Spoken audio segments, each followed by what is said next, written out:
is the Truth Frequency Radio Network. And now, here are your hosts, Chris and Cherie G.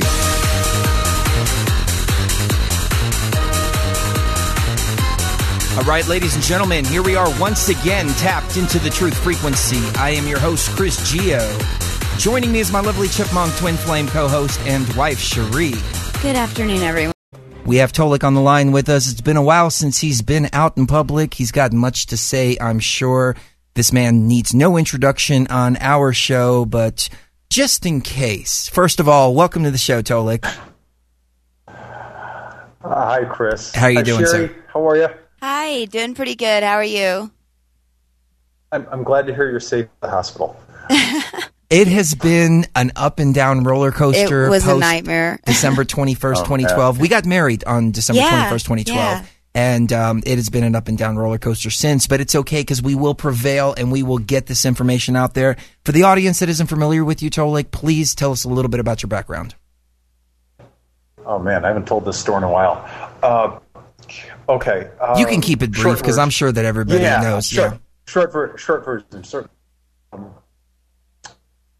The late summer of 1993, I was contacted physically by a man from, I didn't know it back then, but he was a commander in the formal intergalactic and interstellar body, governmental body known as the Andromeda Council.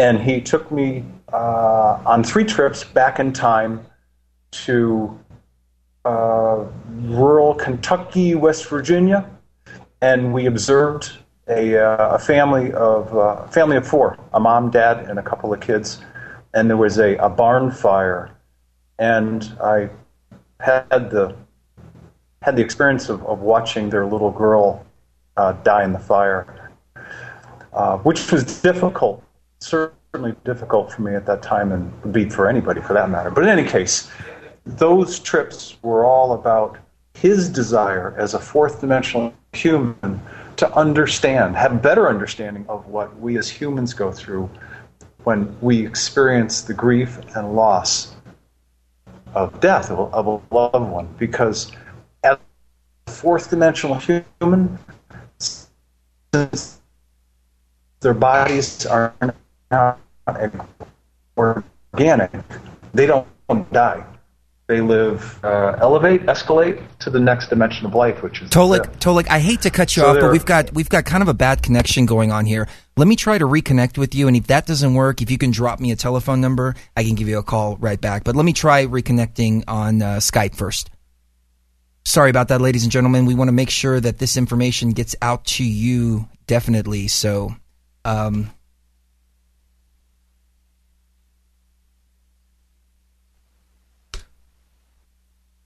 we are just adjusting a few things on this end.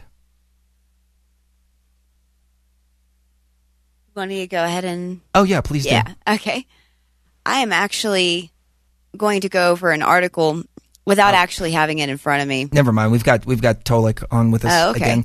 All right, Tolec, take us away, please. How's this one? That actually sounds better. Much better.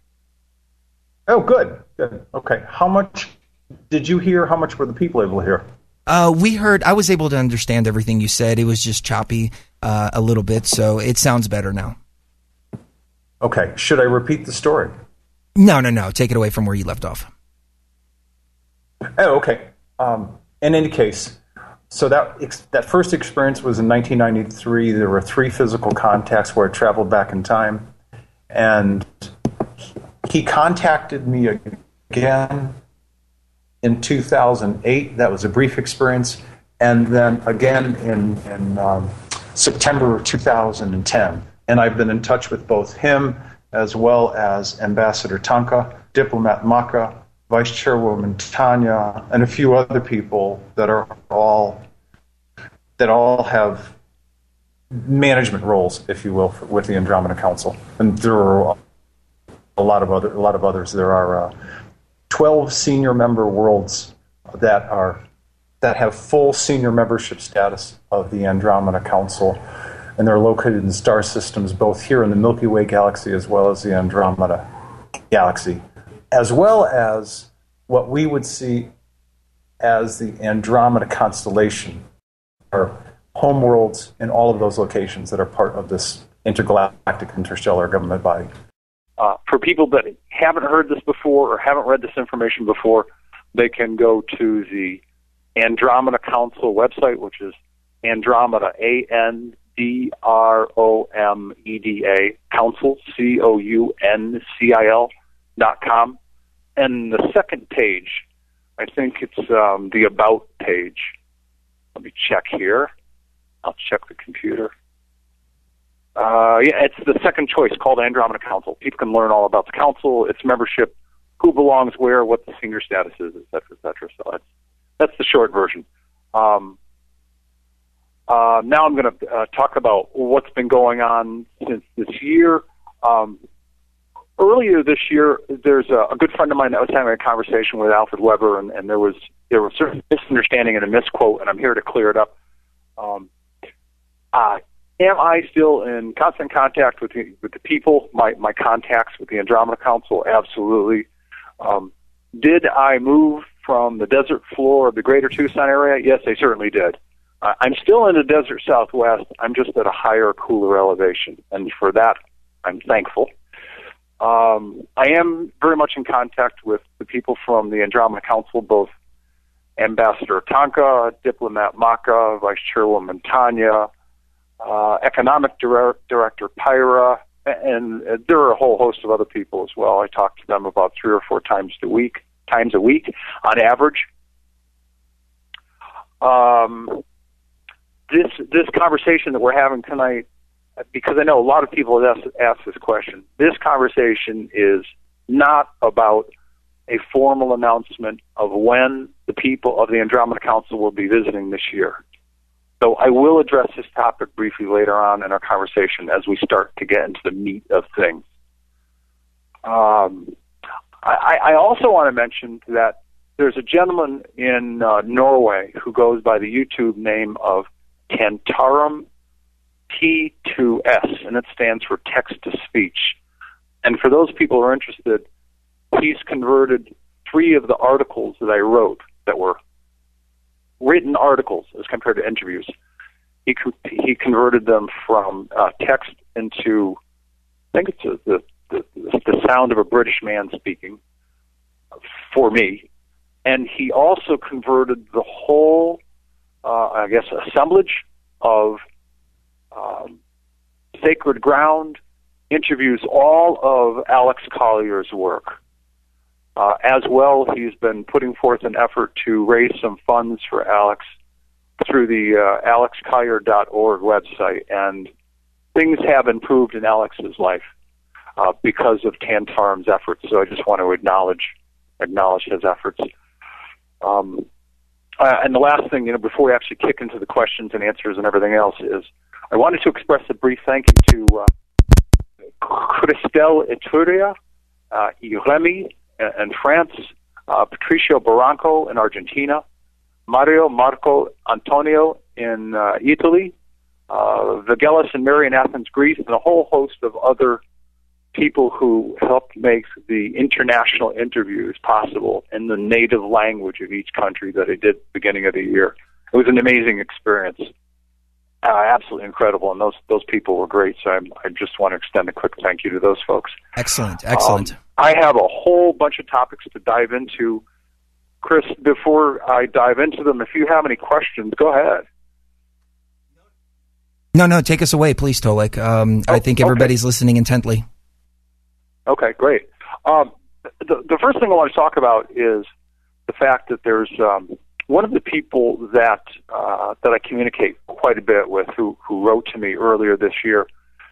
He sent me a contact story about a young appearing, beautiful outer space star woman.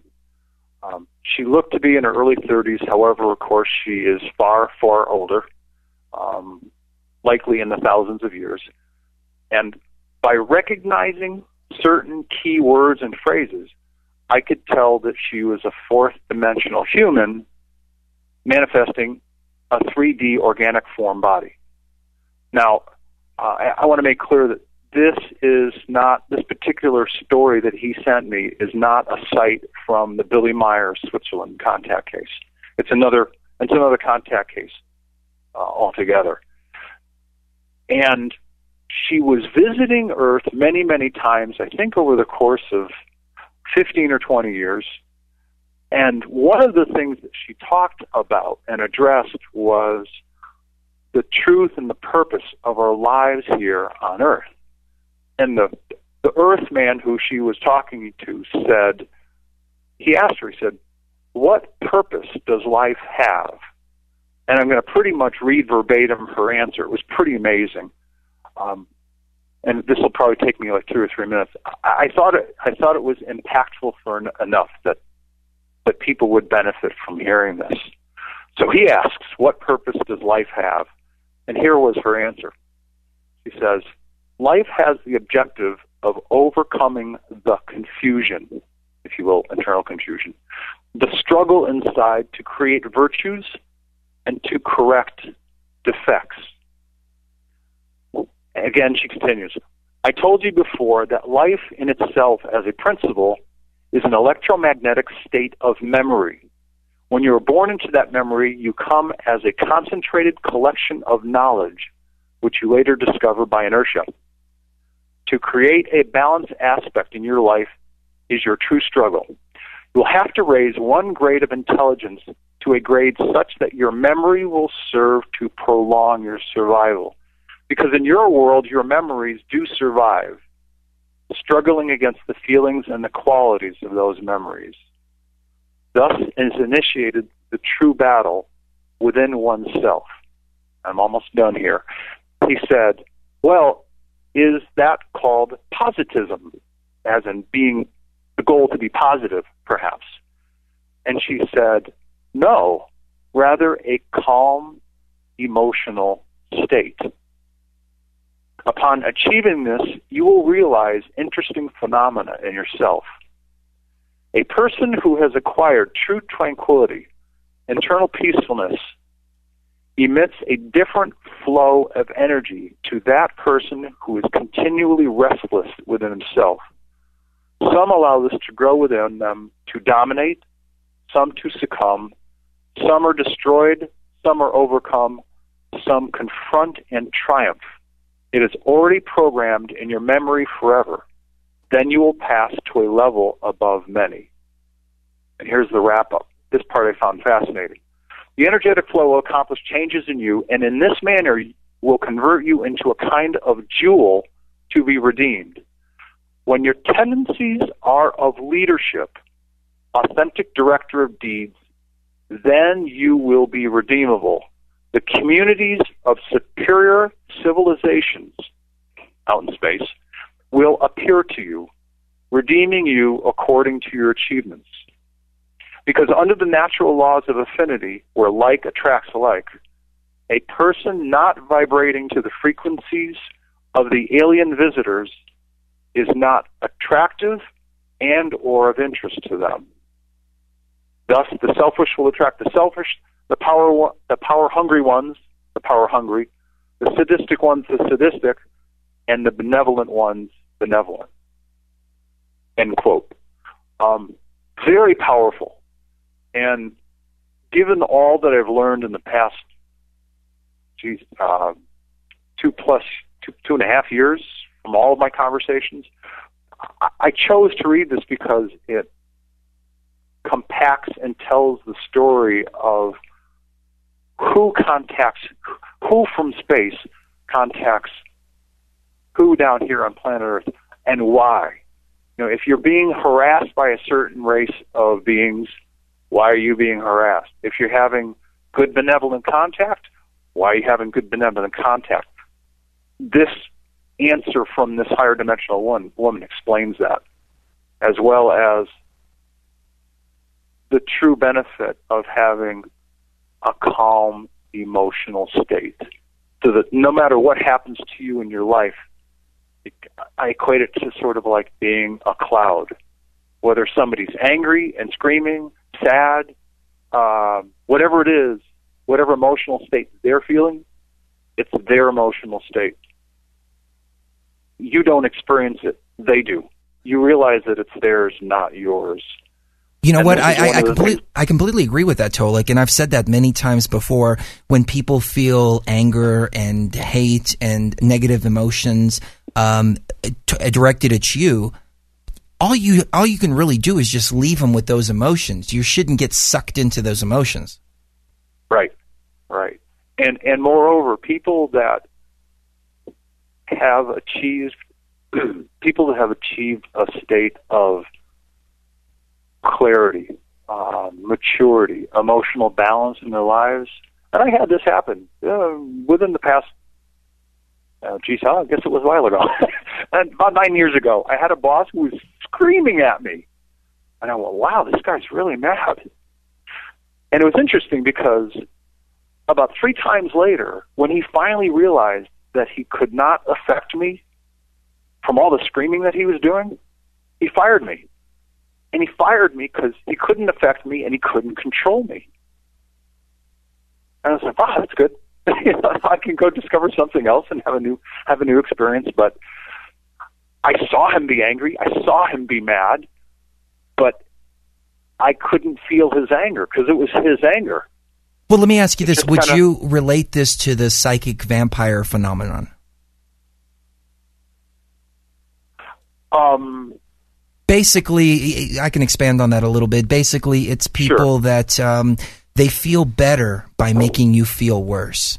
And they might not even do it consciously, but it's just when you're around them, you're constantly sucked of your energy. And the more negative energy that they can get you involved in, the better that they feel. It's a very strange phenomenon. Oh, absolutely. Matter of fact, I've met people like this, both men and women. I know. I'm aware of an older man who is straight, as compared to gay. He's a straight man, and he's a drama queen. Everything in his life needs to revolve around him. He needs to have attention. He needs to have people's energy. You could call him a psychic vampire because he's not happy camper when he's not the center of attention, when he's not feeding off of the energy of other people. And there are all sorts of people like this. And you have to disconnect yourself from those people. I've had family members that are like that, and it's very difficult to break yourself away from family members. But I've got to tell you, ever since my life has changed completely, and I think to myself, you know what, I need to call this one particular family member, and it's gone on for several years now, and I get those thoughts. I need to call them, but I can't let myself get sucked back into that energy. Right. And you can choose to interact with this person without his need or her need for emotional drama affect your life. And the way to do that is for each of us to use whatever tools are available and take the time necessary to make sure that, and I'm going to use a metaphor here, if each of us is a glass of water, that there's no more dirt residue at the bottom of the water, because a glass of water may look clear and may look clean, but if you shake it, you're going to see the dirt. Well, the dirt is a metaphor for retained, internalized energy from emotions. Now, those are buried deep in the subconscious. Joe Mara does a better job at explaining this than I do, but essentially, each of us has the ability to use a variety of tools to clean our emotional lives so that our glass of water, our body, our electrical field is virtually completely clear. When you get to that point, you have a really high quality value of life because there's really not much that rattles your cage. Right. You can appreciate what other people are experiencing. You can watch them experience what they're going through. You can understand the kind of experiences that they're having, but they're their experiences, not yours. Right, absolutely. I don't know if that helps, but it does. It makes a lot of sense, and I'm guilty of it myself. I get sucked into other people's frequencies, and then I realize, wait a minute, I've got to detach myself and walk away. And if that person wants to be angry, if that person wants to be hateful, then they can dwell in those emotions. That's right. But they win if they can control you by bringing you down to that negative state. Absolutely. Absolutely. Yeah.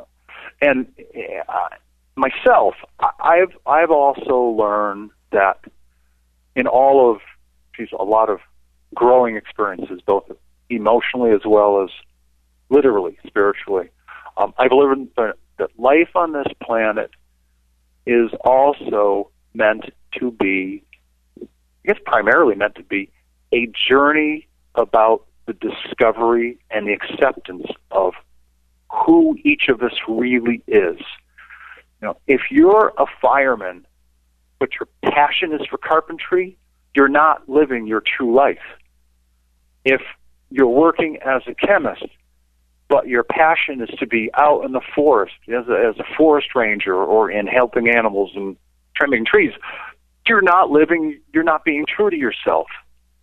I think at least one of the things that people can do to have a more peaceful life is take the time to discover who you really are. And that eventually becomes a discovery of personal responsibility, because when you make the best use of your heart, your energy, your intellect, your knowledge, your life experiences, then you're going to want to make sure that you're being responsible to yourself and to others in every area of your life. And it means that even if there's no piece of paper that's a contract, you're going to do your best to keep your word every single time possible to the best of your ability. Right. And I'm not trying to preach here. It's just a process that I've discovered in going through a lot of growth in my own life. Oh, I completely agree with you. Yeah. So it's, at least that's been my experience of life on this planet. Let me ask you this. How can you use the heart, the energy, the intellect, the knowledge, and life experiences on your journey here? How? There are a variety of ways, but I once heard it expressed, and this is not something I came up with, but I once heard it expressed that living your life's dream is to use those unique gifts, skills, traits, passions that you have to the best of your ability in an area of the country that you love to live in, while providing some kind of service to people. Now, even guys who are laborers and carpenters and builders, they more predominantly work with things, but ultimately at the end of the day, they're still providing a service, which is, building on an additional room or building somebody's house. They're still providing a service. But I think it's the confluence of all of those, bringing them all together, all of your natural inherent gifts and skills and traits and the things that you do really, really well, do those to create a foundational life for you, make sure that you're happy, and then reach out and help other people as much as you can. A life of service to others is definitely what it's about. Oh, absolutely. But I included the part about making sure that you have a foundation for yourself, because there's another glass metaphor. If you're always giving of yourself outward to others, you're going to become the glass that's half full instead of becoming the glass. Sorry, you're going to become the glass that's half empty instead of the glass that's half full. You want to always have more residual. You always want to have more in your bucket, your bucket of life things that you can help to draw on to help people. Oh, you're absolutely right. If you keep giving of yourself and give without taking care of yourself, then you're going to deplete yourself to where your foundation is weak. That's not a good thing. Yes, that's hard for a lot of people to grasp. It was hard for me to grasp as well, but then I realized you have to look inwards first, and then you can project whatever's inside outwards. Yes, yeah. I think that each of us really needs to create that kind of foundation that is really solid, where you really know yourself. You're doing a bunch of things that you really enjoy in either one job or two or three jobs, and you're happy. You're happy in your day-to-day life. Once you get there, you can go out and volunteer and help people and do whatever you want, but make sure you have a really solid foundation first. Right, absolutely. Yeah. These are just some. Not only that, but you have to be learning. picky, though. Yeah, that's what I've learned. You have to be picky about who you help. I've been in the situation many times where I'm helping and putting my energy out there, and people are just laughing at me. They're laughing at me for the efforts that I put into it. And then I realized, wait a minute, don't cast your pearls before swine. Just as Jesus said. I don't necessarily agree with the Jesus story, but there are some good tidbits of wisdom inside of the Bible, and those are one of those. Don't cast your pearls before swine. Yeah, is that sort of meant to be like, don't throw really good seed on like desert soil, as an example, or clay, because it's not going to grow? Is that kind of what? Don't throw your seeds before swine. Is that what that means? Don't cast your pearls before swine. But I think that the metaphor that you said as well also fits, because you can plant the seeds, but if you don't plant them in the right places, then they're not going to grow, and you're not going to see anything. Okay. Yeah, that makes sense. Yeah, and as a matter of fact, and I'm sure all of our listeners can appreciate the value of this statement. Sometimes your ability to help someone else may not be in their best interest of growth, because, as an example, let's say that we keep helping a person in the same kind of area of his or her life, we may be preventing unnecessary growth that they have to go through. And if we keep saving the day by helping them in the same area over and over again, they're never really going to get it. You're absolutely right. So, we have to, I think we have to be discerning.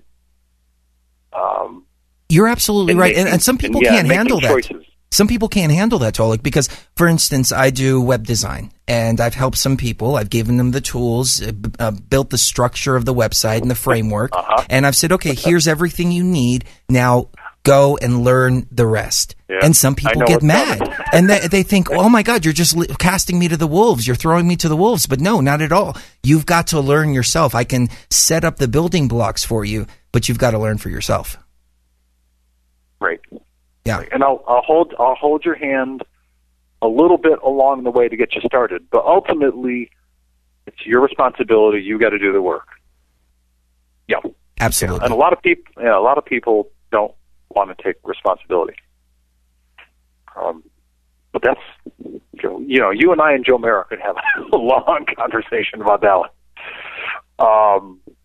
Definitely. Let's see other topics without any segues. Let's talk about. I've got a bunch of stuff here, but go ahead. Okay, yeah, let's talk about the Andromeda Council biosphere. Your trip there. Yeah, it was the one that I'm speaking about right now was a couple of months ago, and then just recently again 2 weeks ago, and it was very, very busy. I'll equate it to how busy it was back in January of 2011 when they were deep at the tail end of the Reptilian gray war in space. Now, I'm not talking about the cleanup of the underground and undersea bases on this planet. I'm talking about all the action that was going on in space outside of Earth's atmosphere. And I remember having some conversations with them back then, and my primary contact, who's the commander of the primary Andromeda Council biosphere, I had been talking to him for about 4 months up until that time, and he was really tense. I'm like, I was trying to get some answers. I was like, listen, I'll give you the answers, but we are flat out right now. What's going on now? And I'll give you a scale. Let's say that if there's a level of importance of activity in terms of meetings going on up there right now, with level 1 being highest priority, level 5 being the lowest, they're at a level 2 priority right now, second highest level. And they are in extensive planning stages to address and assist in a number of things that are about to take place on this planet. Because there are even greater Earth changes that are coming than what we've seen to date. And I can spend some time talking about that right now if you want to, or if you have other questions, we can talk about other things as well. No, please do. We're just going to go ahead and skip the break, so we'll take the top of the hour break, but other than that, we'll go for the full 2 hours commercial free. Okay, great. I've had a lot of people contact me recently about the fact that they don't perceive the kind of changes they expected to see and observe.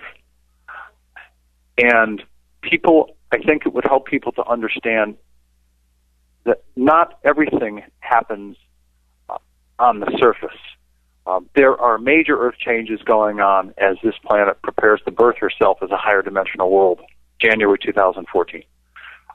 There will be continued major earthquakes. There will be continued volcanoes popping off, lands falling and rising. That's going to be happening. There will be the kind of upheavals in society, including the splitting open of Earth in certain places, predominantly where the fault lines are the most predominant.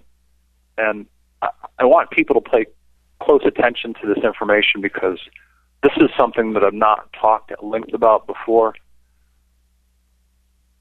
People have asked me recently, okay, Tolec, where's the Andromeda Council? Why haven't they shown up?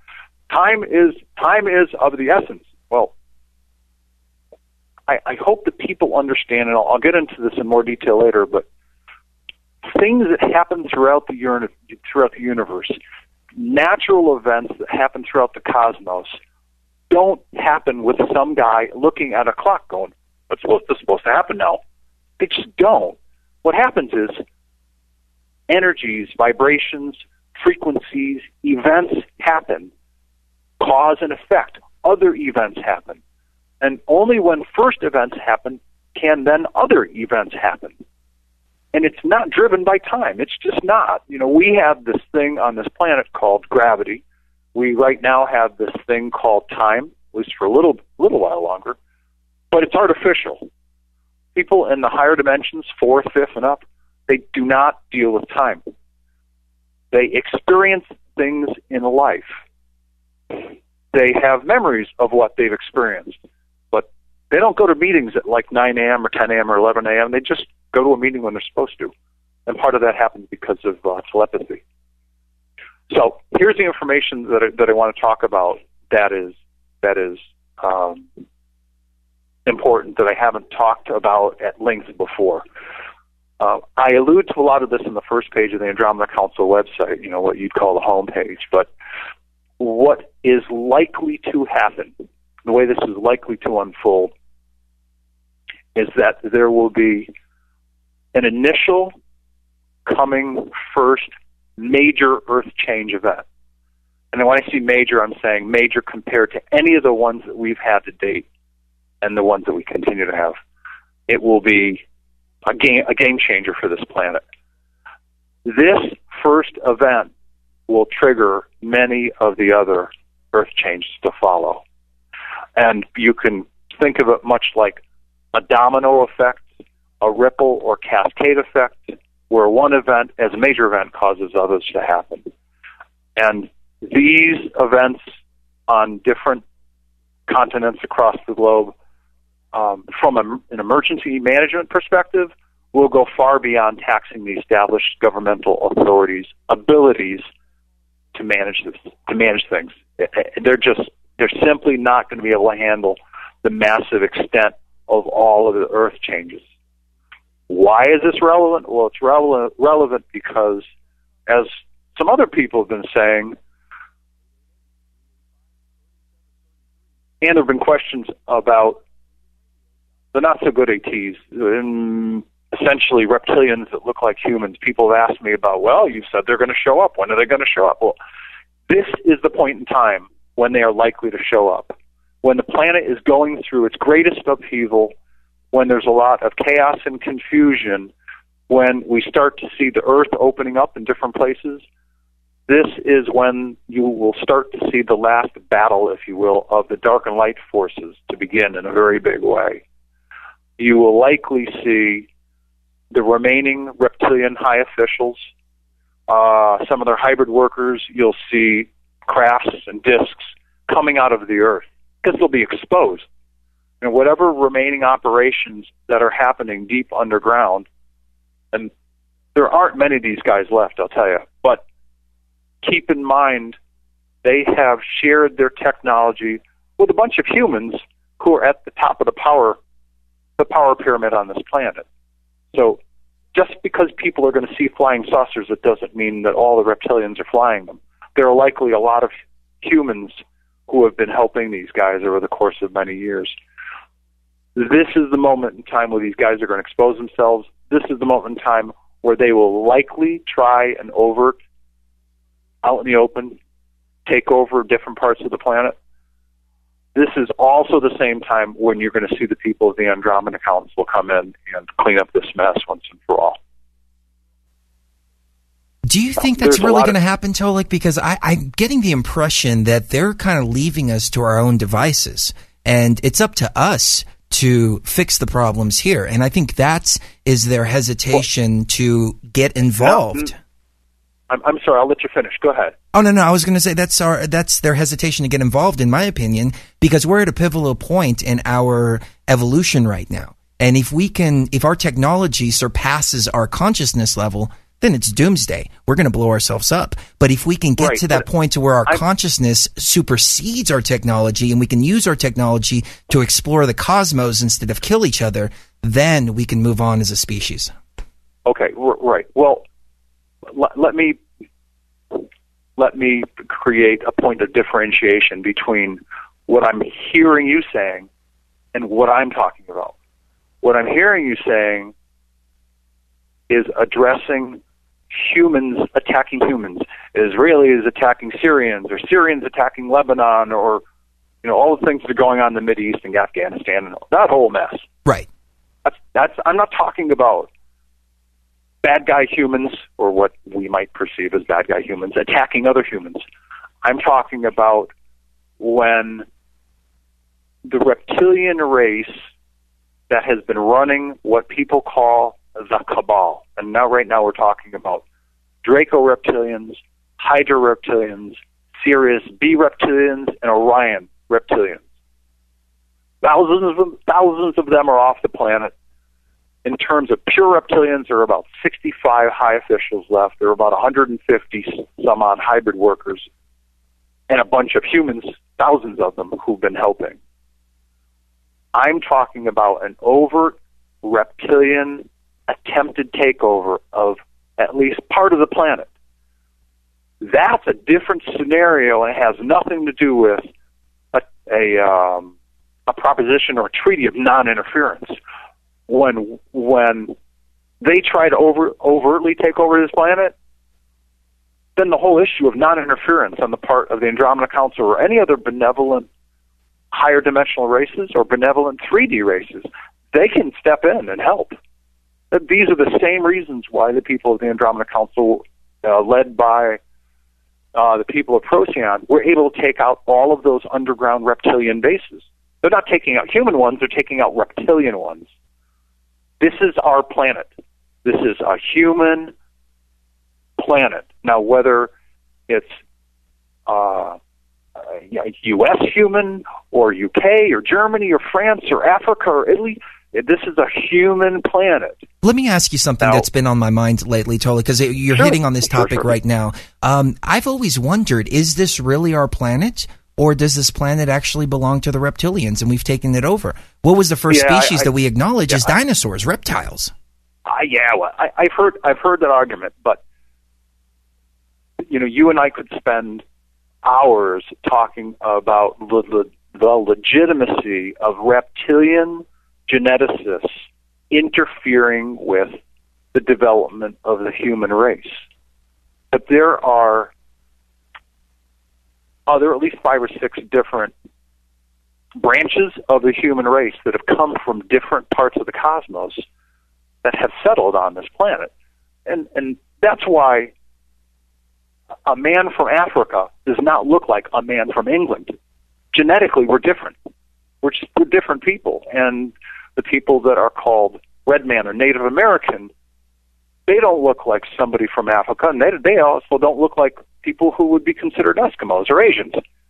They're humans. They're different humans from different parts of the galaxy, but they're still humans. I did an extensive piece based on hours and hours worth of conversations and research with my contacts on the Andromeda Council. And I did it in May of 2012, and the short version of the whole story is the reptilians are attempting to reptilianize, i.e. colonize, all of the Milky Way galaxy and make it all reptilian. There are at least another 18 worlds where reptilians and their little gray buddies have interfered and are causing problems. You know, that's what the Nazis said about the Jews, though. That's what the Nazis said about the Jews, though, that they wanted to turn the entire world into one big Jewish race, and everybody else was going to be slaves and stuff like that. So, you know, I know people who claim to be reptilian, and they're not bad people. I don't know. I don't trust any reptilians at all. I'm aware of one reptilian race, which is if you will, to speak plainly, it's a vegetarian race. Now, I wouldn't call them, warm and endearing, but they're highly intelligent. They're very peaceful. They are kind. They have no malevolent interest in the people of Earth at all. But, again, you mentioned dinosaurs. Think of back in the dinosaur ages, you had Tyrannosaurus Rex, Streptosaurus, and a few others. I'm sure my pronunciation's not right, but in any case, these reptilians, Draco, Hydra, Orion, Sirius B, that's the branch of the meat-eating, if you will, dinosaur race, reptilian race. These guys, they're, swamp eaters. They're vegetarians. So there are differences, but the guys that we're dealing with right now, their whole intent has been to reptilianize the Milky Way galaxy and make it basically a reptilian colony. And they were doing it with beacons out on the moon, on Phobos, which is Mars' moon, on the planet Mars itself. There are a whole bunch of battles on Mars where most of the reptilians actually were cleared out. I think it was December of 11. So these guys have been a problem for a long, long time. And the most simple way I can say it is, this is our planet. We have this beautiful variety and differentiation of humans on this planet, and we are about to evolve into a higher dimensional race. And if it's about the overt takeover of this planet, the people of the Andromeda Council are going to step in, and they're not going to let it happen. That's all I can tell you.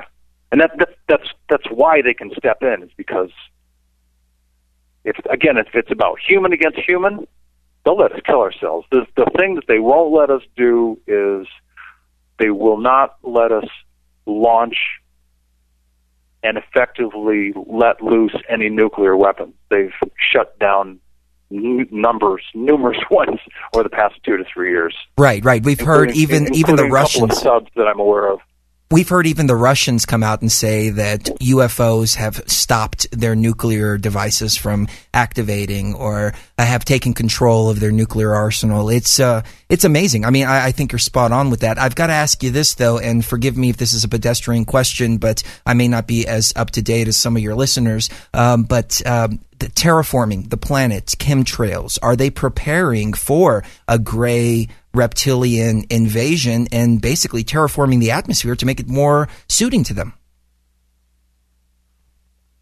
You know what? I've not asked them that question.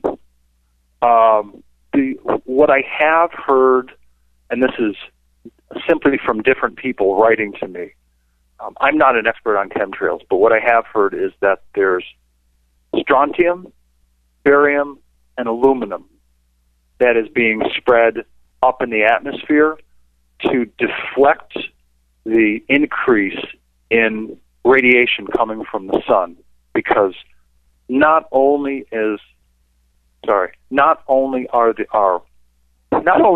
planet changing, but other planets are changing. It's part of the raise in vibration to the next level, and they're trying to, whoever the they is, they are trying to slow that process by using aluminum, barium, and strontium up in the atmosphere in terms of deflective properties. What about the idea of using the chemtrails to cover up UFO activity? Have you heard anything along those lines? No, I've never heard that. We've been theorizing about this. We were out the other day in the mountains, and we couldn't see the airplane flying above us. It was so covered with chemtrails, and I thought, what a perfect way but to cloud any UFO activity than to just spray this blanket of dust in the air. Yeah, I do know that there are a lot of activities that have been engaged in, if you will, to neutralize a lot of this junk that's being sprayed. Because there's so much being sprayed, is there going to be a cause and effect on people? Yeah, there is. Some people are affected, some people are not. But I've always said to people, don't get excited about it, because ultimately there's nothing that you can do about it as a single person. And even if 2,000 of you got together and wrote a letter to whoever's in charge, it ain't going to happen. You're just... Tolec, your thought on the earthquakes that we've been experiencing? My thoughts? Well, my thoughts are simply this. We're going to see, all of a sudden I'm getting a really bad echo. Okay. If you just if you keep it going, it will adjust itself here in a second. Okay. All right. And if not, I'll have you call me back. Okay. All right. My thoughts are simply this: we as a race, as a planetary race, we are going to see continued increase in not only the magnitude, the scale of earthquakes in terms of the size, but we're also going to see an increased frequency. I thought we were seeing a lot of quakes last summer. I am astounded at what I'm seeing this year across the globe. I mean, it's one thing to know that it's going to happen. It's another thing to experience it and watch it. And and I've got my computer set for the USGS earthquake map, and I look at both 2.5 and 4.5 and up. And there's another one I think called ECMS, which is the European agency.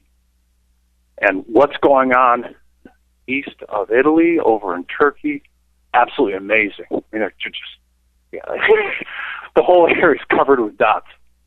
So these earthquakes are a physical representation, a physical manifestation of, if you will, Mother Earth having her labor pains as she prepares to birth herself as a higher dimensional world. It's just part of the process. It's literally all it is.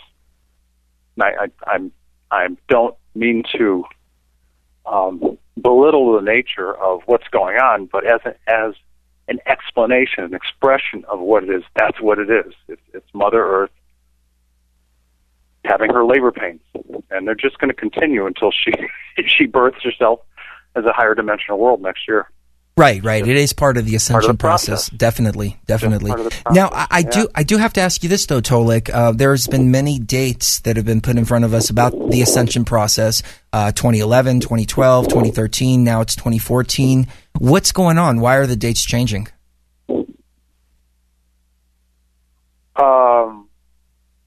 Well, first of all, I want to reference again the comment that I made probably within the last half an hour.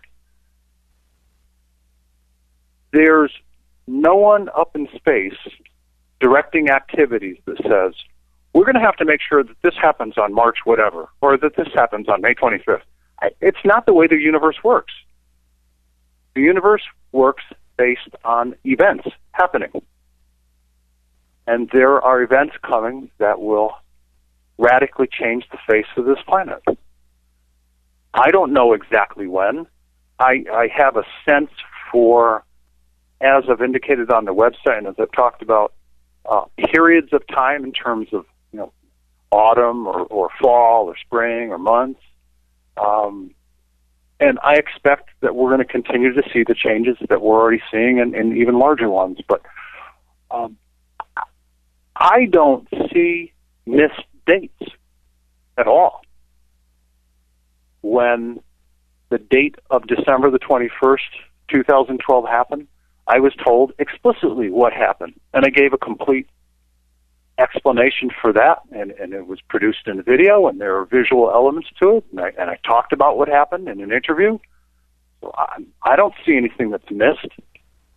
I know that there are other people who talk about Ascension, and they say things like, children of the earth, and you will have lighter bodies, and these updates come all the time. I'm not the one doing that. What I've said is, January 2014, this planet will become a fourth-dimensional world. And there are changes that will happen along the way in that process. The people of the Andromeda Council, the Goodwill and Liaison team, they will come and visit. And immediately following them, like literally, once the Goodwill team walks out the door or walks off the stage of wherever they're going to be, the people from the 4 visiting races will be following right on their heels. And it's going to happen quick. It's not like there's going to be a long engagement of this is who we are and this is the gentle process you're going through. It's going to be bang, bang, bang, very, very quick. A lot of things are going to happen very, very fast. Like I said, and this is new. This information that I shared within the past 35, 40 minutes about a first major event happening, which will be a trigger event for a number of other major Earth changes. It's like anything else. When I ask certain questions, I get answers. When I don't ask, I don't get answers. You know, I have to have some kind of internal prompting to ask specific questions. And so I asked a question recently about how is this going to unfold? When is it, or how would it happen, or how will it happen regarding the Reptilians and a possible overt attack?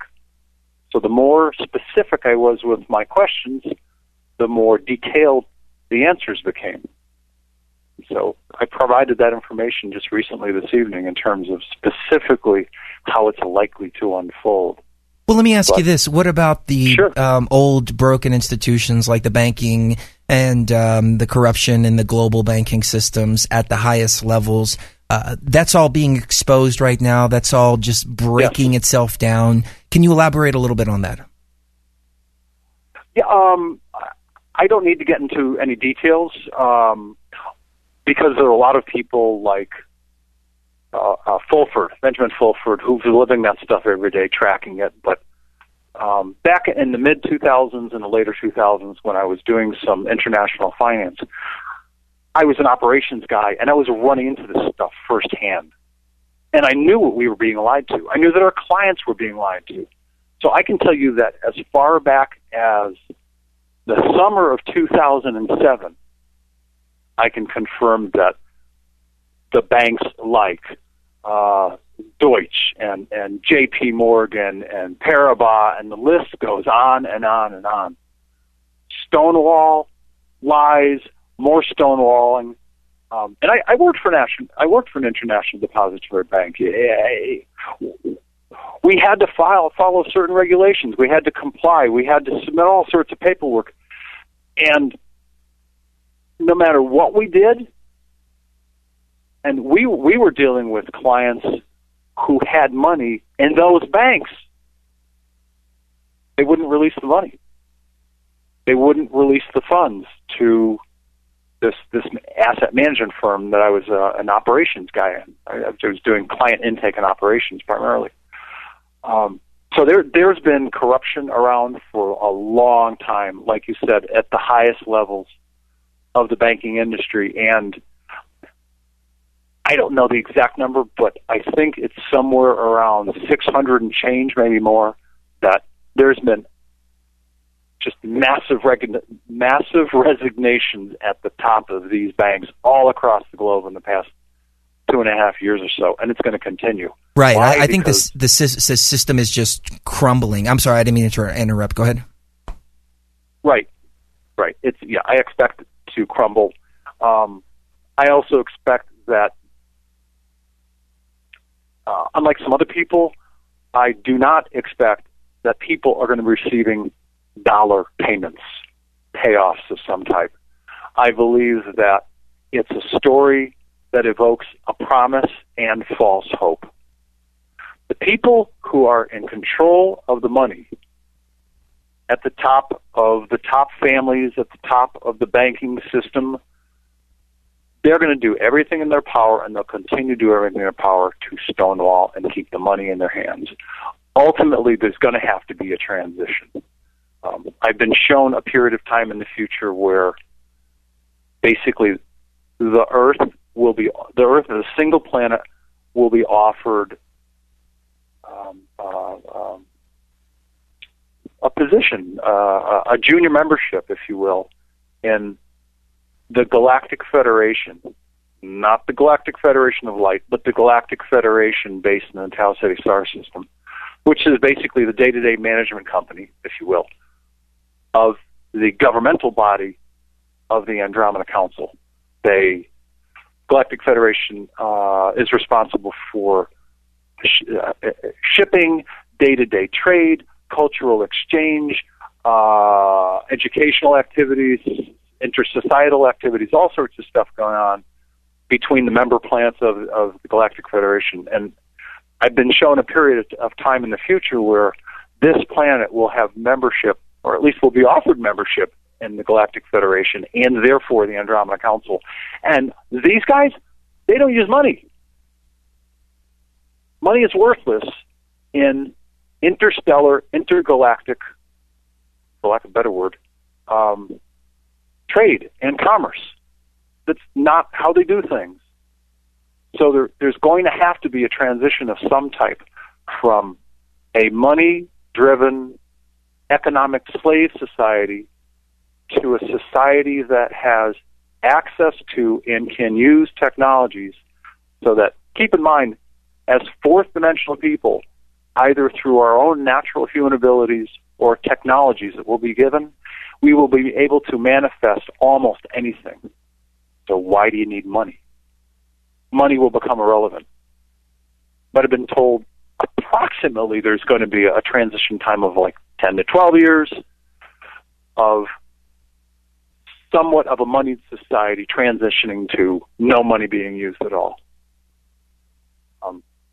Again, approximately. When will this happen exactly? After the stabilization of the planet and the remaining societies on the planet, after we become fourth dimensional. That's when it'll happen. But no sooner. Well, as above, so below. Definitely. Mm-hmm. And there's chaos going down here in the banking system, and all the institutions are crumbling. But also above, Tolec, there is also a lot of activity in our solar system, and scientists are now starting to realize that the solar system is traveling through a much bigger active area, and it's a much more highly charged area of space. Can you elaborate a little bit on that? Yeah, I sure can. Give me a minute here. I have some notes which I want to refer to. They're pretty extensive, and this is not information that I have come up with, but there are some scientists who acknowledge that this solar system is traveling through a much more active area, much more highly charged area of space. You know, whether you want to call it the galactic torsion wave, whether you want to call it the photon belt, whatever you want to call it, our sun is changing and our planets are changing. And here are some of the things that they've said. Just in the past few years, Jupiter's magnetic field has more than doubled. Uranus's magnetic field is changing. Neptune's magnetic field is increasing. And now we're going to talk about luminosity. All of these planets are becoming brighter. Collectively and individually, their magnetic field strength is getting higher. their atmospheric qualities are also changing. In addition, Uranus and Neptune appear to have had recent pole shifts. This is followed by, it says, it seems that when Voyager 2 flew past Uranus and Neptune, the apparent north and south magnetic poles were sizably off from where the rotational pole was originally observed. In one of those planets, it was 50 degrees off. And with the other planet, the difference was about 40 degrees from the original measurement, both of which are, of course, pretty big.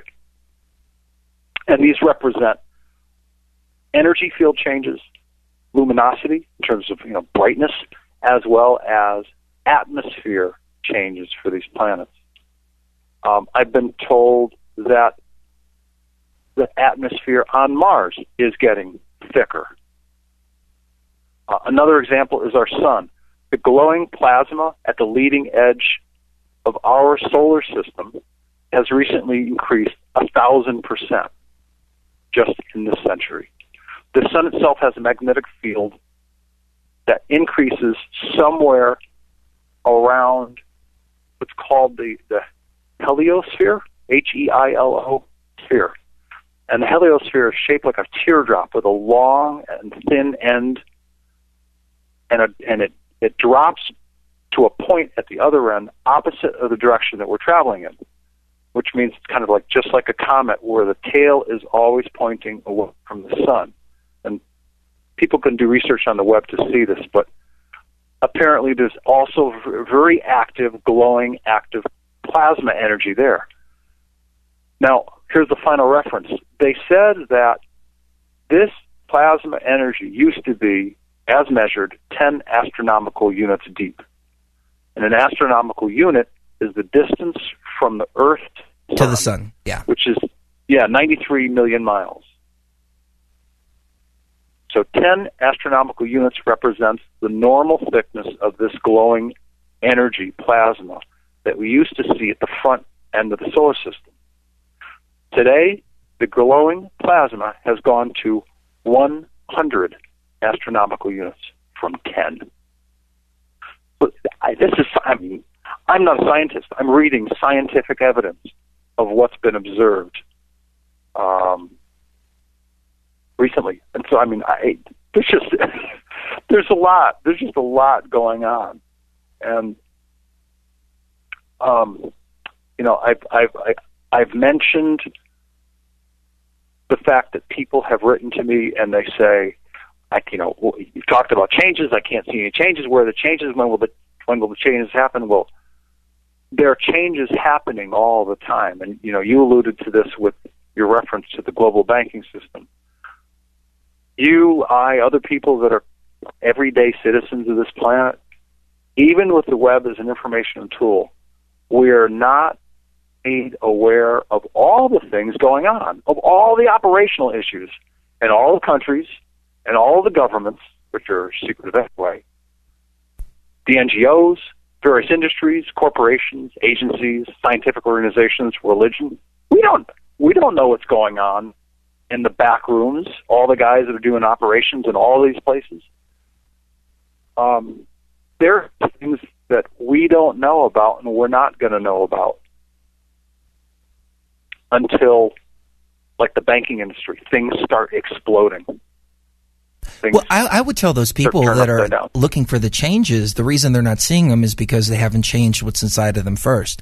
I've noticed a tremendous amount of change, but the change actually, Tolec, has been kind of backwards. I expected as we start to move towards this ascension process to get more in touch with the spiritual and less in touch with the third dimension. 5 sense reality is what I meant to say. 5 sense reality. I'm reading the chat as well, and they're talking about 4D and 5D. It's throwing me off a bit. However, I've noticed that post December 21st, 2012, I'm actually getting more in touch with the 3 dimension and realizing we have to do something about what's going on this plane right now.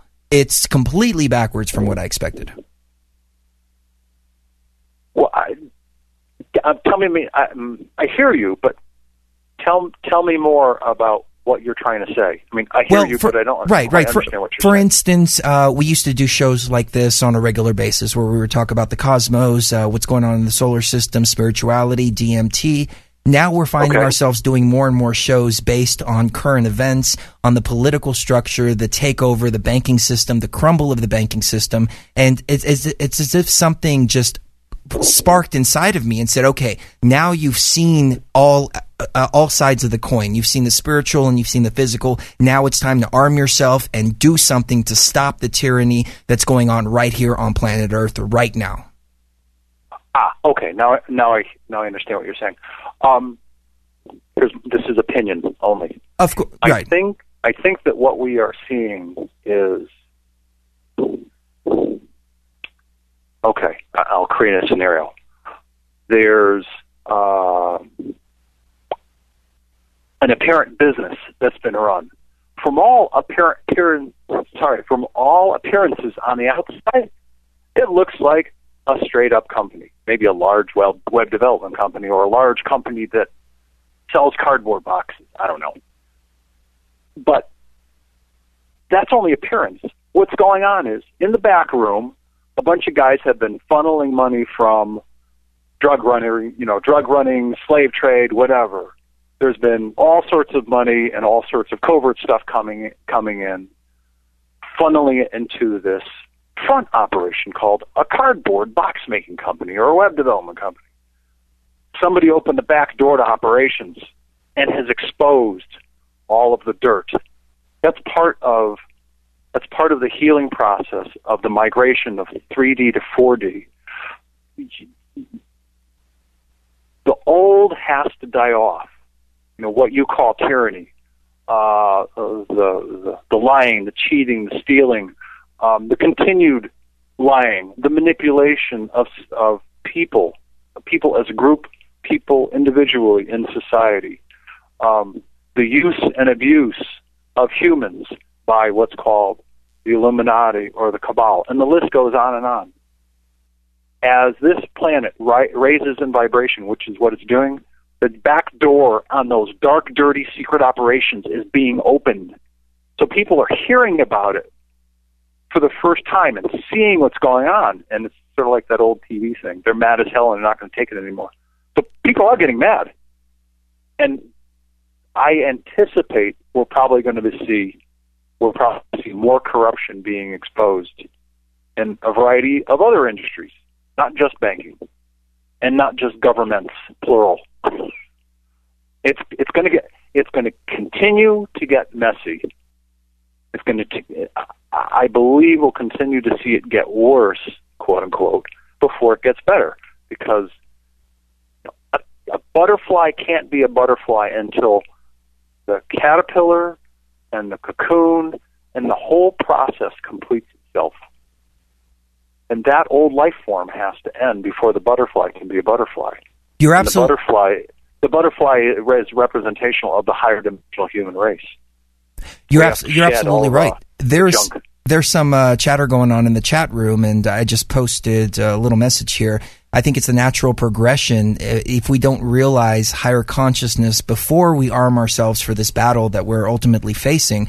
Whether it's a spiritual battle or a physical battle, whatever the case may be, then we're no better than the tyrants. And passing from the negative into the light, then coming back full circle, makes us balanced and ready to take on what we are faced with. Oh, certainly.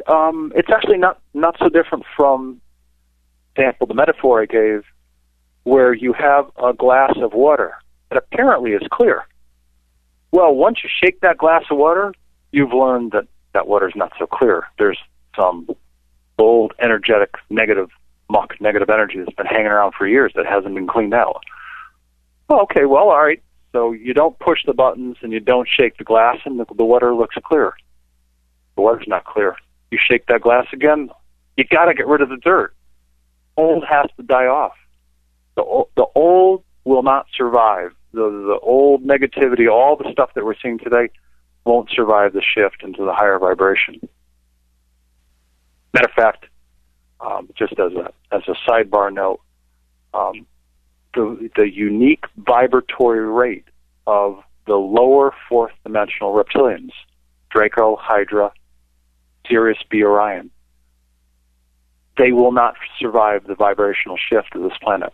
Now, they're going to try to take as many people with them on the way, along the way. But their vibrational frequency will not be able to survive the new vibrational frequency of this planet in January 2014. They just won't. Right. And so anything that vibrates at that lower level frequency is going to just dissipate and go back to whatever we call creator, source, God. It just will. Any thoughts on pole shifts? Not just here on Earth, even though I firmly believe that we're experiencing one now. I mean, we're here in Colorado, and it's May, and we just had a huge blizzard pass through about a week ago. We're finally getting some warm weather. But yeah, I saw that. I couldn't believe it. I was like, what? Oh, I know. Yeah. I know, but it's happening not only here, but it's happening on every other planet in the solar system as well. Well, let me ask a question. Are you asking about magnetic pole shift, where the magnetic north goes to the bottom of the planet and the magnetic south goes to the top of the planet? Is that what you're asking about? Well, that's been happening on a regular basis here. I mean, even in the 80s, the military had to switch to digital compasses because their magnetic compasses were completely and totally off. So that's been happening on a regular basis. But are we also experiencing a physical pole shift, or do you want to touch upon magnetic pole shifts? All right. Well, it's my understanding that there's going to be, well, first of all, for clarity, we're talking about two different, this is for you, I, and the rest of the audience, we're talking about two different phenomena here. We're talking about the magnetics of the planet and the actual shift, transfer, magnetic north moving to the bottom of the planet, magnetic south moving to the top. I think that we're going to see that happen, a complete flipping of those magnetic poles. Separate subject altogether. Will we see crust displacement, where, if let's say that the core of the Earth is like a super ball, and outside of it there's this crust that is kind of attached but floats. I firmly believe we're going to see that crust move either 15 minutes, which can also be represented as 90 degrees, say from east to west, like from 9 o'clock and 3 o'clock, northward to 3 is going to become 12. Right. Based on everything that I've seen and I've been told, as an example, my old home state of Arizona is no longer going to be a west coast, it's going to be a south coast. There's going to be land movements and shifting, and the California coast is going to get hit, and there's going to be wave events, and it's going to be messy. And I've addressed all those things in the first page of the website, but those things are coming. And yes, I think we're going to absolutely see land mass movement. The people that are most at risk are the ones that are on the coasts, plural, East Coast and West. I'm not sure if you're familiar with Terence McKenna. He was kind of a philosopher from the 90s, and he passed away in 2000, unfortunately. We've had his brother on the show many times before. But one thing that he said is that as we start to move through these shifts, there's basically two dimensions or two-dimensional Earths. And as we move closer beyond 2012, both of these Earths are going to start merging with each other. And as they merge with each other, other things will be revealed, like Atlantis, for instance, and all these pyramids that they're discovering under the Earth. For instance, right off the coast of Egypt, they just discovered a lost city that was 30 feet under the water. How do you miss a city that's 30 feet under the water? I mean, I can hold my breath and go down that far. I've seen a vision of parts of the East Coast underwater, and we're talking 150 feet underwater, not 30 or 40, 150 feet underwater. So, when this first major event arrives, which will trigger other subsequent events, that's when I believe we'll start seeing these different coastal events, and the coasts will start to be inundated. And it's It's part of the process of change. It just is. I'm familiar with Terence McKenna. I haven't studied his work closely, but I checked with our people on the Andromeda Council, and they said this process is a process of change. It's just part of the process of this planet evolving and becoming a higher dimensional world. And so, magnetic pole shifts, yes. Movement of land masses, yes. Land masses falling, land coming out of the ocean rising, all of it. Wow. All of it. Yeah. And now, they've also said that this is not new information, but I try to be consistent. I really do try to be consistent with the information that I'm sharing in terms of how I share what I share. And so I'll do my best to do that. They've told me that plus or minus 5% or so, about 50% of the people on this planet are going to choose to leave, either by getting on board in an Andromeda Council vessel and or migrating to an alternate 3D world where they would like to continue to live their 3D lives. And other people are just going to leave. They're just going to, they're not going to live anymore. They're going to end their 3D experience here on this planet. Why? Because it's most likely that 50% plus or minus that's going to choose not to become a fourth dimensional person, they don't have the spiritual maturity. They need more lessons before they can become a higher dimensional person. Right. And if that's their soul path, it's okay. Because we're just talking about, it's no different than people in school. I mean, some people learn and progress at a faster rate. Some people kind of go along in the middle with everybody else, and some progress at a little bit of slower rate. It's just who they are, and that's okay. If they want and need to leave this planet, and they want to do it, or they need to do it by death, that's okay because that's their soul's choice. For the people that want to board an Andromeda Council vessel and then eventually get onto a biosphere and travel to an alternate 3D Earth, they can do that. The people that will end up dying will likely reincarnate, have another human experience on another planet somewhere else. Well, Tolec, I don't want to go too far off topic, but somebody in the chat asked a really good question, and I'm not taking too many questions from the chat, but this one is actually pretty good. Okay. Will the biospheres come down in I guess the summer of 2013 before the Ascension in 2014? Is that still on the slate? I understand the question, but they asked it incorrectly. Okay.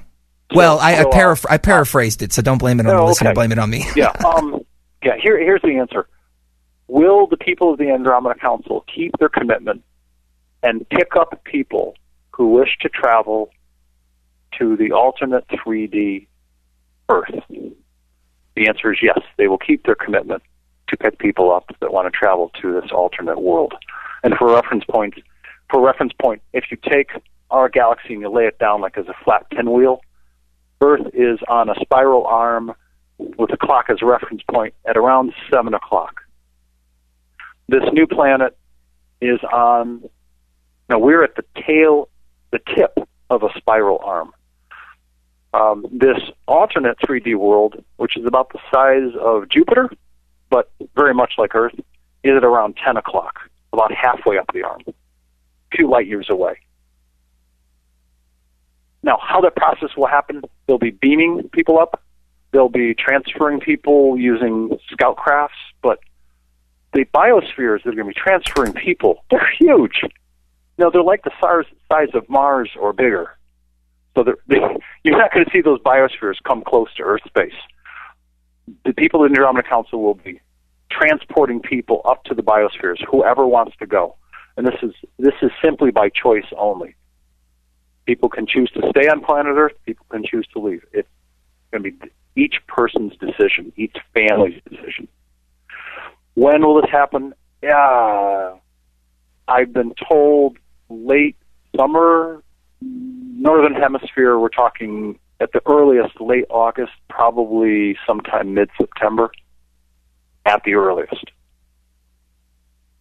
And that's, roughly, that's the approximate time frame that they've given me. Okay, fair enough. But again, just to reiterate the point, it doesn't really work on dates. It works more on events that take place in the universe. Yes, yeah, thank you. Yeah, absolutely. Certain things have to take place that trigger other events. And these other events are coming, believe me.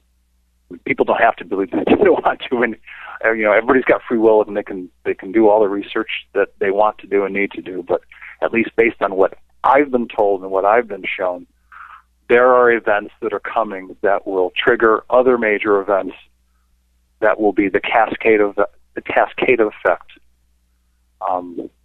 transforming this Earth, transforming the physical nature of what our Earth is going to look like in the future.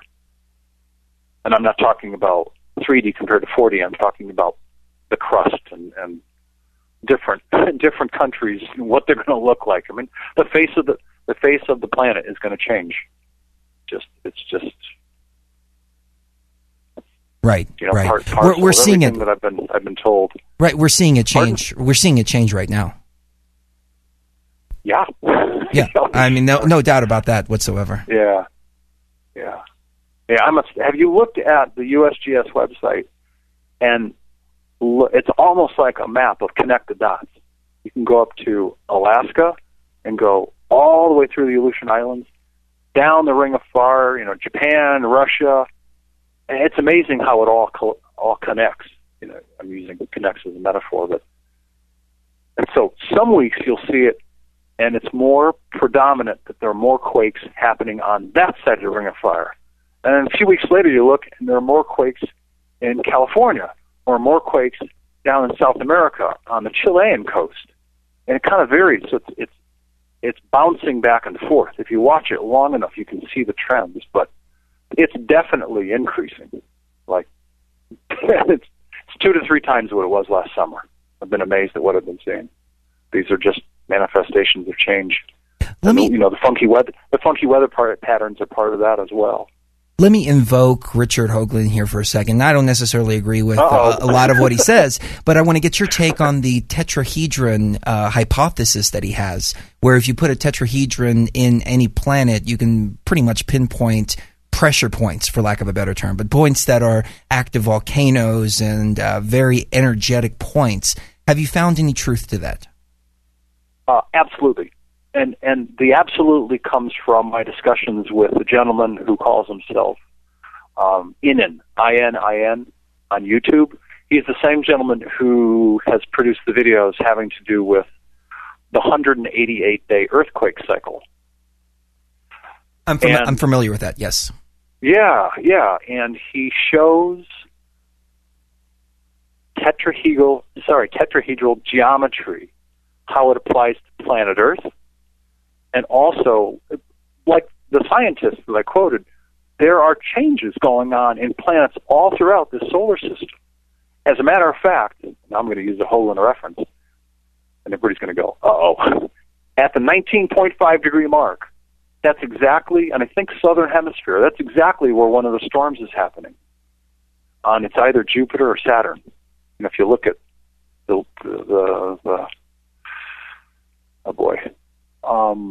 tropics, Cancer, Capricorn, as we call them on this planet. Well, one of the storms is happening exactly on the 19.5 degree mark, and it's been going for years. The tetrahedral geometry indicates that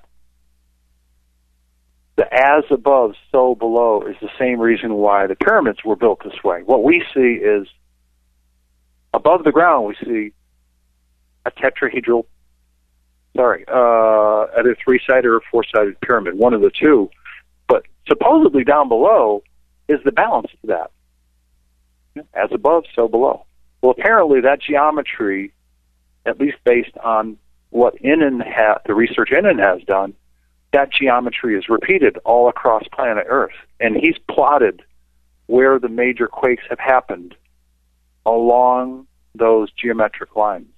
Now, this is his area of expertise, not mine, but I talked to the guys upstairs, and they confirmed a lot of what he's saying. Now, what I can tell you is, and I tend to speak sometimes in more broad terms, it kind of works out this way. Is this planet evolving and changing? Yes. Next question. Is the solar system evolving and changing, including all the planets and the sun? Yes, they are. Now I'm going to switch gears and go from the top down.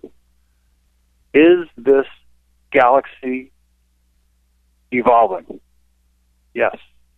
Is the solar system evolving? Yes. Are the different stars evolving? Yes. And each celestial body has a blueprint of evolution,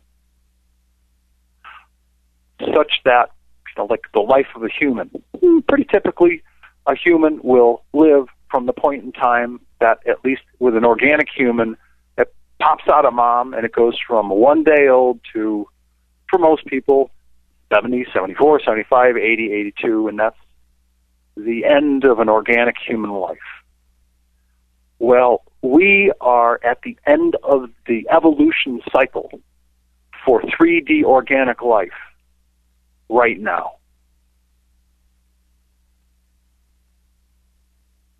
Continue, please. That's why we're seeing the manifestation of all of these changes. My words, as shared by the people who are in the Andromeda Council, are we are going to become a higher dimensional world in January 2014, approximately the mid-level of fourth dimension. We will cease to become an organic world, and we will be a world based on crystalline, fine matter, energy vibration. Now, I was talking about this stuff a couple of years ago and was starting to explain it. And then I saw David Wilcock speak, and he said the same thing I did, using different words. And then he said, oh, yes, and if you vibrate this thing, and Nassim Haramein, same thing, if you vibrate the molecules of life that we have today, and again, I'm not a scientist, but if you vibrate them faster, they'll vibrate at such a pace that they'll start to become, they'll start to appear, they'll appear to disappear. Well, they've changed frequency. They've gone up in vibration. You can't see them anymore. They also change the nature of what they are, and they become crystalline. So when I heard David say that, I went, Yahoo, confirmation. You know, what I've heard from the guys from the Andromeda Council, this guy just said. His words were a little different, but shortly thereafter I heard Nassim Haramein say the same thing, using a little different words. But so from my perspective, it's actually kind of neat to hear other people saying what I'm saying using their own language of science. Universal confirmation. I notice that when I stumble across a piece of information, or even if I form a hypothesis, the universe will automatically start reaffirming it to me over and over and over again. Yes. It's amazing. Yes. Yes. As a matter of fact, I have found, and I haven't talked about this at length at all, but I have found that many times, 3 days later, 4 days later, maybe a day later, after I've received some new information from the guys, my contacts on the Andromeda Council, I'll be on the web doing some work or some research or whatever, and all of a sudden, the information that I've seen appears.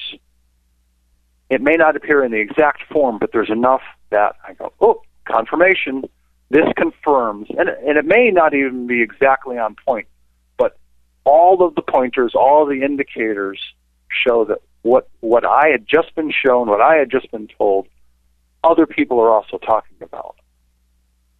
And I'm not surprised. I'm happy that it's happening, because it's nice to know that what I'm learning firsthand, other people are hearing, other people are learning from their own sources. And I'm just one guy. I'm one guy having one set of experiences, but it's nice to know that I'm not the only one learning these things. David gets a lot of his through his dream experiences. Mine are different. Nassim Haramein, he's a scientist. So, we're all learning similar pieces of information that indicate there's some big change going on here. Big. And there's nothing that the powers that be, powers that work can do to stop it? Nothing. Definitely. Spraying the chemtrails and barium and strontium and aluminum, all those things. You can keep doing it all they want, but it's a waste of effort. Can you expand? Let me bring up this. Let me reiterate this point. I've asked this one. Usually, I'll ask about a question 3 or 4 different ways to make sure I'm getting a consistent answer before I open my mouth. On this question, I've asked at different points in time, at least 8 or 9 times. Is this planet still going to become a higher dimensional world in January 2014? Like, yep, absolutely. It's going to happen. And they come back the same way every single time. This world's changing. And I know people have asked me that question upside down, sideways, from all parts of the globe, the hundreds and thousands of people that write to me. So it's worth asking the question, and the answer, again, keeps coming back the same. This world's changing. It's going to become a higher dimensional world. January 15th? I don't know. January 2nd? I don't know.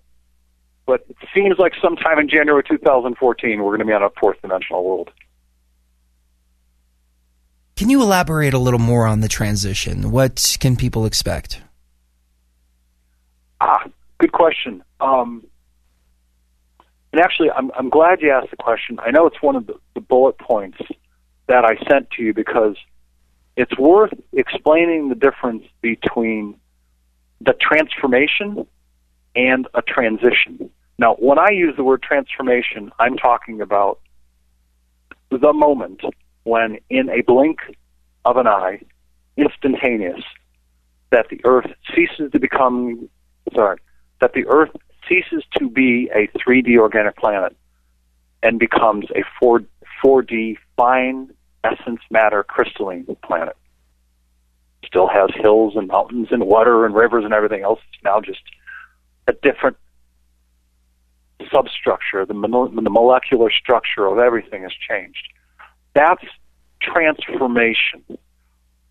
Will that happen over time? No. That will be, bang, instantaneous in the blink of an eye. People sometimes confuse the two when they're asking the questions all these questions that I get. The transition is a completely different matter altogether. How long will it take for the remaining societies in the different countries on this planet to adjust? To how long will it take for people to go from being 3D people with the abilities we have now to being 4D, which means telepathy becomes part of your natural communication process. You are now clairsentient, clairaudient. You can hear real well. You can see better than you've ever seen before. I mean, everything becomes heightened. People have to get used to these new capabilities. There'll be all sorts of new technologies that we don't even have an inch of the imagination of what we're going to be using that will be available to us.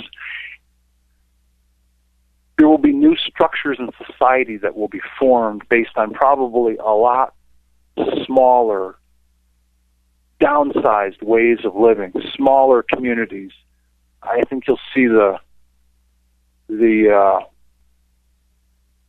rise of smaller communities and the serious decline of large cities.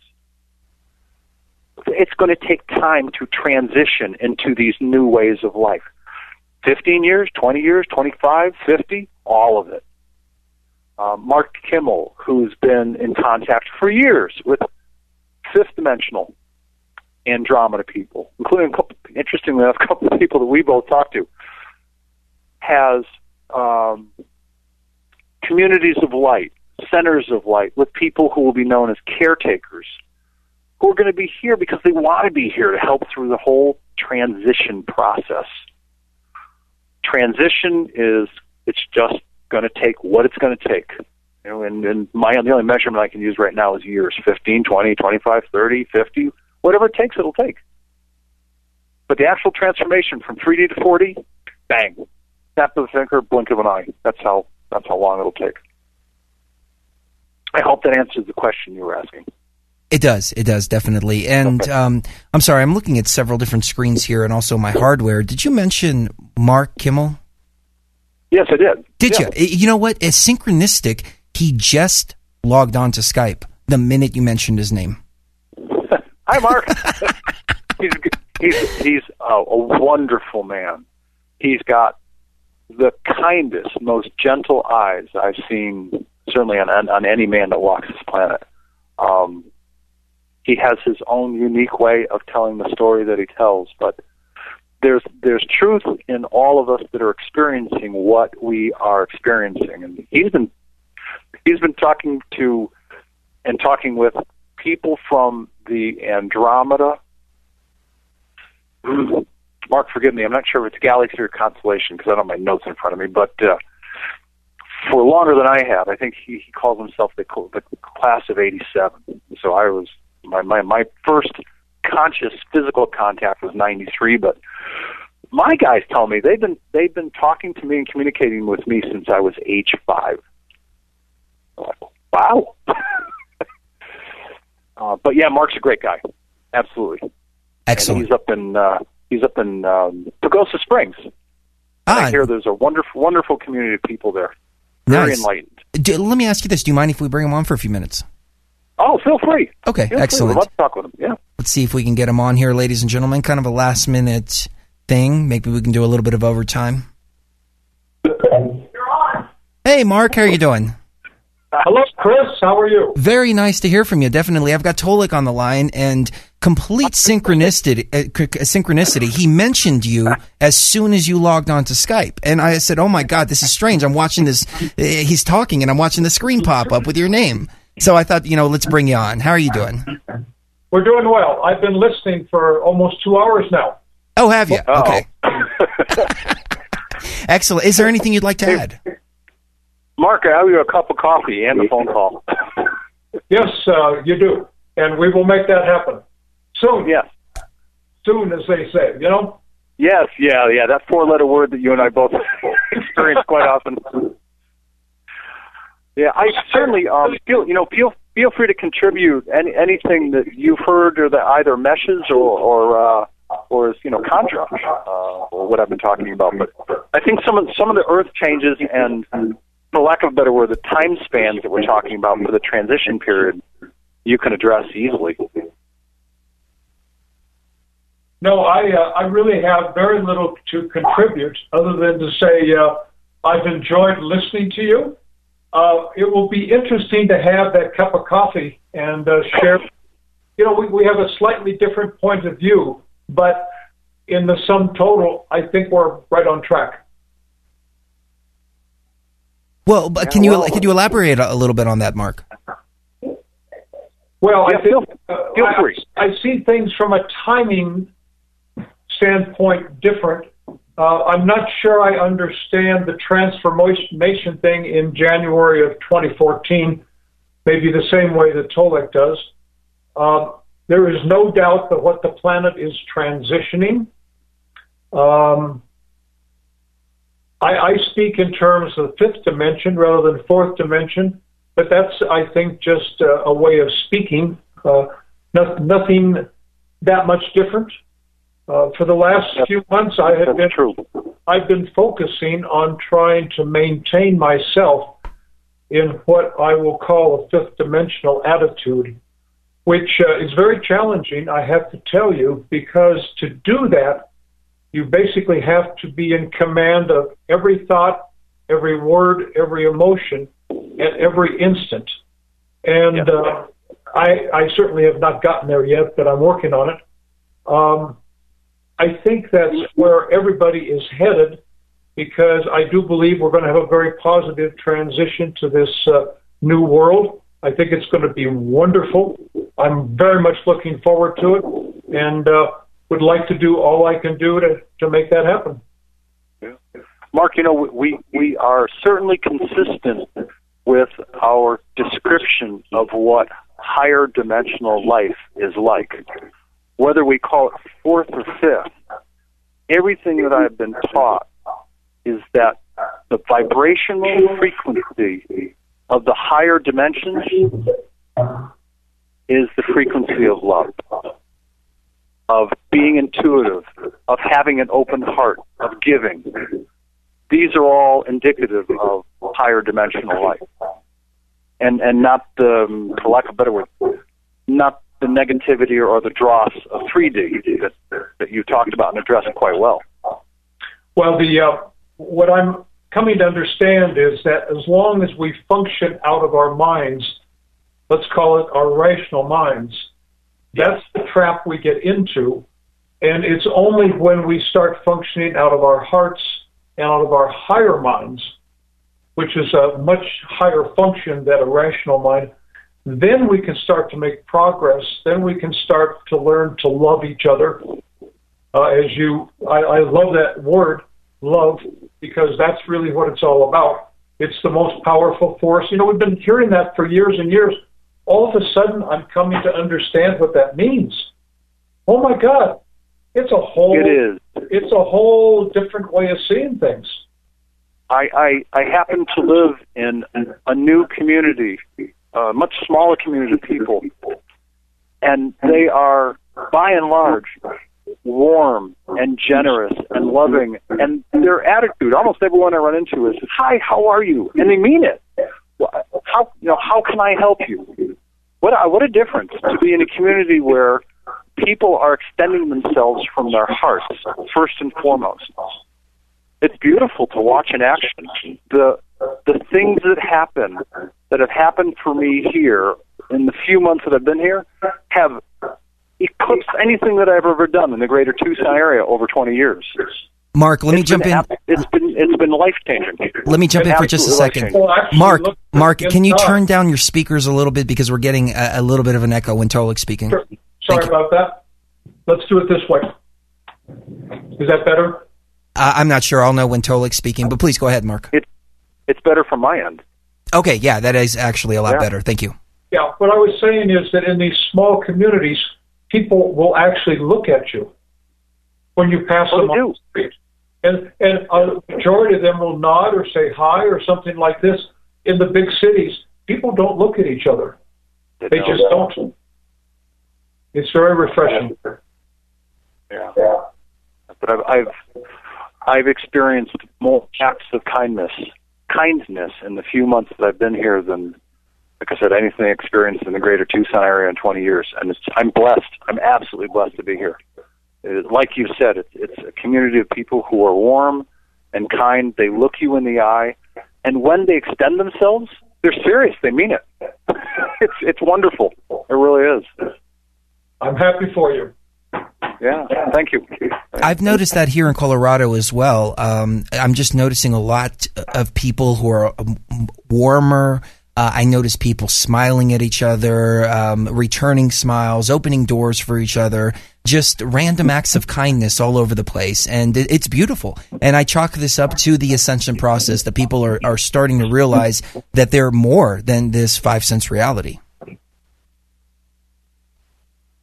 Colorado is the altitude, Chris. Oh, I know. Yeah, I still haven't gotten used to the altitude yet. Yeah. Definitely. But I think the other part of it ties to, and I'll even connect this to a story that I once heard. It was just an amazing story, but it's brief. There's a gentleman actually by the name of Gary Zukav, who I know is a great spiritual teacher, spiritual master.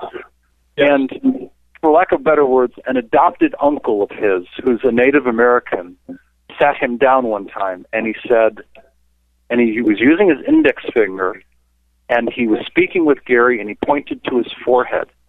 And he said, "My son, the greatest journey you will take is from here," pointing his forehead, and then he moved his hand down to his heart. He said, "To here. When you get here, that's when your life will truly begin. That's when the beauty of life will open up to you." And I was profoundly impressed by the impact of that little story. And I heard it years ago, and I'm like, wow, there's just so much truth in that little story about what it's like to live from your heart. And I think, Mark, what you said is indicative of the people that are in these smaller communities. They've unplugged from the larger cities. They're no longer chasing the dollar. They're living lives. They're happy. And they're living life primarily from their heart because they're no longer driven by society or money or the need to buy things. It's no longer an intellectual life. It's a heart-driven life. Big difference. Big difference. Big. Very big. And that doesn't mean that it's 100%, but the majority of people are there because they want to be there, and they're living very different lives than they would if they were in the major metropolitan areas. So my contention is that this is the future. These small communities are the future. The big cities are not the future. I absolutely agree. Definitely. And I think with the various changes to this planet that are coming, we'll see people leaving the larger cities because it will make sense for them, because they're not going to have the kind of life that they want unless they're away from the hyperactivity of the cities and all the things that are going to be happening there. The big cities are not sustainable, period. They are not sustainable. If you look at everything that is imported into a major metropolitan area, that's not going to continue. It cannot continue. So the self-sufficiency that people learn how to do things for themselves in the smaller communities, that's where it's at. I'm amazed at the number of people. Oh, probably 50% of the people around here have their own gardens, and they have chickens. You know, they're feeding themselves. They're growing vegetables. They talk about organic gardening. You know, non-NGO seeds. Non-genetic engineered seeds is what I'm trying to say. Yes. So it's, they're clearly aware of a different way of life out here. I'm spending a lot of time in my garden. I have a geodesic dome, so I'm growing in a greenhouse, and it's great fun. We were out hiking today in the mountains. Spring has come finally here, and it's glorious. It's absolutely glorious. You know, I'm glad you mentioned that, Mark, because that's something that people forget in this line of research. They forget to go out there and enjoy themselves. A lot of people are glued to the computer 24 hours a day, and I see all this Facebook activism and share this post if you want to stop this and come and join this group if you're against this and whatnot. And that doesn't do anything because you're not out there actually making a difference, and they want to keep you in this virtual internet world. So it's important for people to get out there and see the fresh air or see the sky and smell the fresh air and really appreciate the world around them. I've been talking, at least me, in my life. I'm doing it myself. I walk a lot of places. I'm on my mountain bike, exploring little country roads. I'm still teaching, and I don't do it purposely, but the people I interact with, I'm like, get out in nature. You know, you live in a beautiful area. Go wander down these roads. Breathe in this clean air.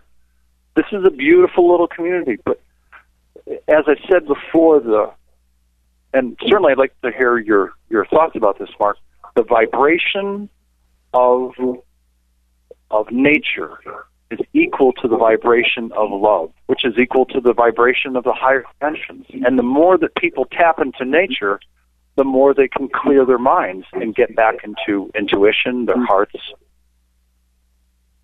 Getting into the fourth dimension is really quite easy. All you do is just go take a walk in nature. Well said. Yeah. Very well said. We've kept Tolec for a couple hours, Mark, so I'm going to let you go so he can wrap it up. But give us the websites really quick, please. Thanks so much for inviting me on. Look forward to speaking with you both again. Take care. Oh, absolutely. Give us your websites real quick for the audience. Bye-bye. Okay, maybe not. Oh, okay, yeah. We'll have for those who are listening, yeah, Mark Kimmel's website is cosmicparadigm.com. CosmicParadigm.com. Excellent. We've had him on the show before. It's been a while. We need to invite him back on the show. I do have another question, and this question has come up over and over and over again in the chat room, and I know you were pretty specific about the topics that you wanted to cover, but let me scroll back up here. Do you have any info on the dealings and challenges the Andromeda Council has had in recent times? Can you? I heard half the question. Can you ask it again? Yeah, absolutely. Do you have any info on the dealings and challenges that the Andromeda Council has had in recent times, or any new information that the Andromeda Council has given you? The new information I've provided has to do with there's an upcoming major event that will trigger other events. And what that will also trigger is the likely overt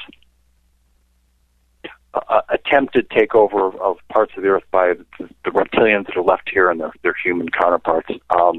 That's brand new information in terms of how it is likely to happen, how it is likely to unfold. I don't get involved in the day-to-day operations of all of the meetings that are going on of the various members of the council, as well as all the subcommittees. I attend some meetings, but I don't remember all of them. I am not aware of any quote-unquote challenges that they have had. I'm not aware of them, any at all. What they are doing is preparing to help us down here on this planet, as this planet is about to continue its transition toward its transformation. That's what they're planning for right now. Based on what they tell me, based on what they show me, that's, like I said, if the scale is 1 to 5, with 1 being number 1, they're at a level 2 right now. They are busy preparing, and they're going to be busy the last few months of this year. That's for sure. That's for sure. Very nice. That's my best 2-part answer to that question. Fair enough. And I know we've kept you for a while, and we've kept you a little bit over as well. Anything you'd like to leave the audience with? Yes. For anybody that's listening, for the global audience at large, I would suggest to you to do the things that Mark Kimmel and I do talk about and have been talking about, which is get out into nature. Go for a walk into the forest, find a river to go to, find a lake, go and sit and listen to the sounds of nature, listen to birds tweeting and crickets, go for a walk at nighttime. The more you're out in nature, the more you'll get in touch with yourself. And that process will also quiet all the busyness in your mind. Being out in nature is just an absolutely wonderful thing. It's always been a balancing part of my life. I don't meditate. I don't. It's not something I do. What I do is I spend a lot of time out in nature, whether it's on a little dirt road or on my mountain bike or at the ocean or hiking in the desert, which I do. All of those are representative of the healing qualities and the high vibrational qualities of love. So that would be my first recommendation. The second recommendation would be for everybody. All of these things that are happening on this planet, all of the distractions of this government maybe attacking that government, and this upheaval happening here, and this upheaval happening there, whether they pick a new pope or not, or don't worry about it. It's all stuff that's happening outside of your control. What I would tell you is focus on you and your spouse, you and your wife, you and your husband, your kids. Do things that are calming for you. In terms of the transformational process, this process of transition, be patient. Because things are not going to happen according to your clock and your agenda. They're going to happen when they happen. I do the best job that I can to provide as best as possible approximates in terms of periods of time like autumn or summer or months. But I'm not able to give weeks or days, and even the guys in the Andromeda Council can't. I mean, they can look up the timeline and kind of look at a month or two of when something may or may not happen or is likely to happen. But these things don't happen based on when. They are based on what? And I think it's just more important that during this time of transition toward the transformation of this planet, that you do things that add value to your life and that are calming and are peaceful. Whatever they are for each one of you, do things that will help make your life calming and peaceful. In terms of a global message, that's the best one I can give. I've been asked a request, and I'm going to provide it I'm going to switch languages right now. Per Mario, Marco, Antonio, e tutti I tuoi amici di Italia, mantenere I vostri cuori di amore aperto e la vostra mente libera. Si dispone di un cuore aperto, tutto è possibile nella vita. Basta sapere una vita molto meglio, attende tutti gli emini della terra. Now I'll translate. That was my rough Italian. For Marco, Mario, Antonio, and all of your friends in Italy, keep your loving hearts open and your minds free. If you have an open heart, anything is